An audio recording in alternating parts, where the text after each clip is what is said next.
দুনিয়াকে কখনো অন্তরস্থান দিবেন না। যারাই দুনিয়াকে অন্তরস্থান দিয়েছে তাদের জীবনটাই নষ্ট হয়ে গিয়েছে। দুনিয়ার প্রতি একদম আশা রাখবেনই না, মন যতই চাক। দুনিয়ার প্রতি, মানুষের প্রতি কোনো আশা রাখা যাবে না। যত অন্তরের আশা সব থাকবে আল্লাহর রহমতের দরবারে। কথা বলেন ঠিক কিনা? কারণ দুনিয়ার মানুষ আপন পর হতে সেকেন্ডে লাগে না, আপন পর হতে চোখ উল্টাইতে 2 মিনিট লাগে না। কথা বলেন ঠিক কিনা? কিন্তু রবের রহমত আজীবন বান্দাকে আগলাই রাখে। নবী রহমতুল্লিল আলামিনের দয়া উম্মতকে আগলাই রাখে। এই দুইটা জায়গায় যারা ঠিক থাকবে, ফিদ দুনিয়া হাসানাতাও ওয়া ফিল আখিরাতি হাসানা, তাদের জন্যই হয়ে যাবে। বলেন না সুবহানাল্লাহ। কিভাবে বলবো এই দুনিয়ার কথা? মানুষের সুবিধা অসুবিধা, বিপদ আপদ তো থাকতেই পারে। কখন কার কি মুসিবত চলে আসে বলা যায় না। মানুষ বিপদে পড়লে সেফ হবার জন্য কিছু সৈন্য রাখে, কিছু জায়গা রাখে। প্রায় সময় দেখবেন মানুষ বিপদে পড়ে, ঠেকায় পড়ে, যেই জিনিসগুলা বিক্রি করে সেগুলা কেনার মতো মানুষ আপন রক্তের মানুষই হয়, কাছের মানুষই বেশি হয়। বিপদের সাহায্য করবে না, কিন্তু ঠেকাই পড়তে দেখলে 50 লাখ টাকা জায়গা আপনার কাছ থেকে 20 লাখ টাকা দিয়ে চেয়ে বসবে। কথা বলেন ঠিক কিনা? আর একটু জোরে বলেন ঠিক কিনা? এটার নাম কি? বলেন না, এটার নাম কি? এখানে অনেক দোকানদার আছেন, ভালো ব্যবসা আছে। আজকে চোখটা বন্ধ করেন, কালকে আপনার ছেলে মেয়েকে ঢুকতে দিবে না। এরকম আশেপাশে অনেক মানুষ হাঁ করে তাকায় আছে। কার উপর ভরসা করছেন? কার নামে জায়গা জমিন লিখে দিচ্ছেন? আরে অনেক মানুষ তো নিজের মা বাবার কাছ থেকে জায়গা জমিন পাওয়ার পরে সন্তানও মা বাবাকে ঘর থেকে বের করে দেয়। ডান হাত তুলে দেখাই, বলো ঠিক কিনা? বিপদ আপদ কষ্ট মুসিবত সবারই আছে। আপনারটা যেমন অন্য কাউকে জানতে দেন না, তারটাও আপনার কাছে অজানা।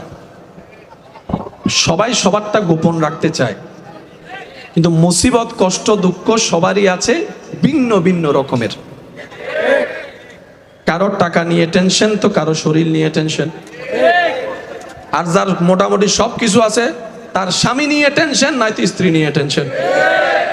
আছে না নাই? বলেন না, আছে না নাই? এক একজনের টেনশন, মুসিবত, বিপদ এক এক রকম। তবে শুভ সংবাদ তাদের জন্য যারা সর্বাবস্থায় আল্লাহর পক্ষ থেকে হুকুম আসার অপেক্ষা করে। সুবহানাল্লাহ। নিজেকে সর্বোচ্চ ধৈর্যশীল প্রমাণ দেওয়ার চেষ্টা করে। রব্বুল আলামিন তাদেরকে এমনভাবে বিপদ কষ্ট থেকে মুক্তি দান করেন, যা তারা সহ্য করেছে 10 লেভেলের কষ্ট, সেই তুলনায় আল্লাহ 100 লেভেলের শান্তি কোনো না কোনোভাবে এনে দেয়। সুবহানাল্লাহ। মনে রাখবেন ভাই, আল্লাহ এবং রসুল কারো জিনিস বাকি রাখে না। আল্লাহ এবং রসুল কারো জিনিস বাকি রাখে না। যে যা করবে তার চাইতে 1000 গুণ বেশি দেয়।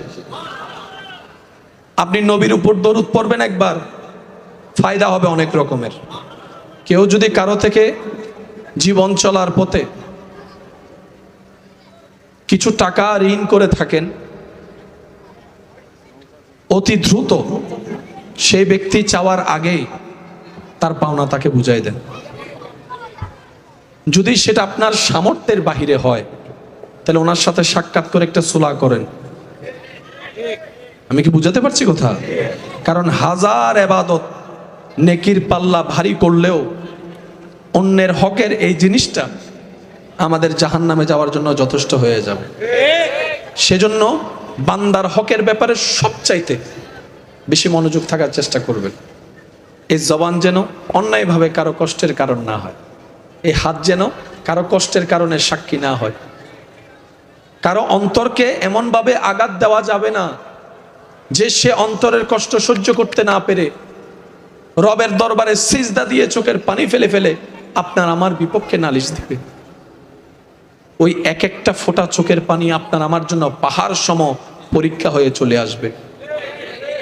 কারণ রব নিজের হক মাফ করলেও বান্দার বিন্দু পরিমাণ হক মাফ করবে না, এটাই রবের ওয়াদা। আল্লাহ তাআলা আমাদের সবাইকে নবীর আদর্শের সাথে জীবন সম্পৃক্ত করার তৌফিক দান করুক। আমিন।